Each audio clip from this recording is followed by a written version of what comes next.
Hello friends, welcome to Kavi foods. இன்றைக்கி நம்ம சாம்பார் பொடி வீட்டிலையே எப்படி செய்யலான்னு பார்க்கலாம்.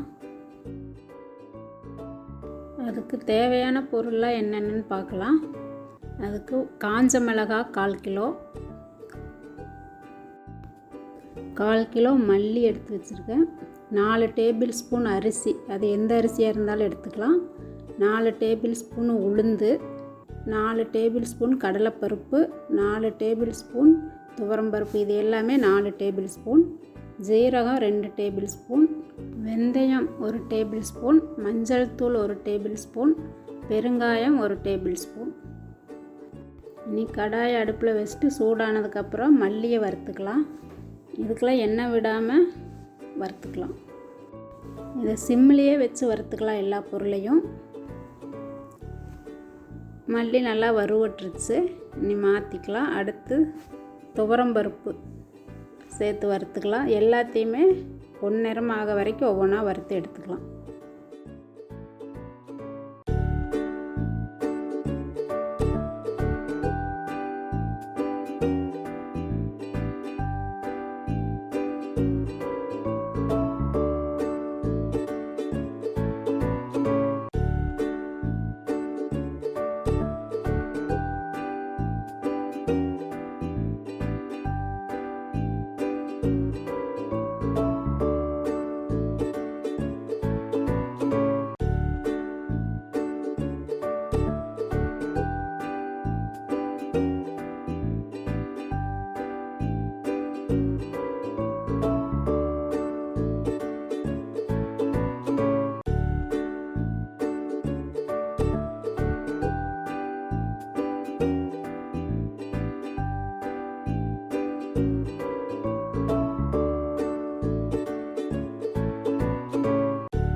இனி மிளகாயை வறுத்துக்கலாம். அதுக்கு மட்டும் 1 ஸ்பூன் எண்ணெய் சேர்த்துட்டு வறுத்து எடுத்துக்கலாம்.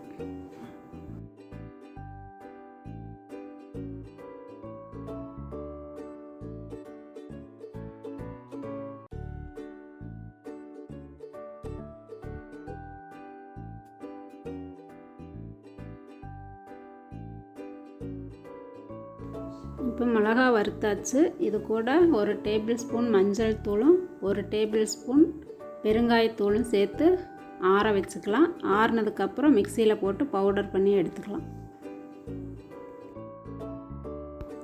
இப்போ சாம்பார் பவுடர் ரெடி. இதை நம்ம வீட்டிலையே அரைச்சி செய்யும்போது ரொம்ப டேஸ்ட்டாக இருக்கும். நீங்களும் ட்ரை பண்ணுங்கள்.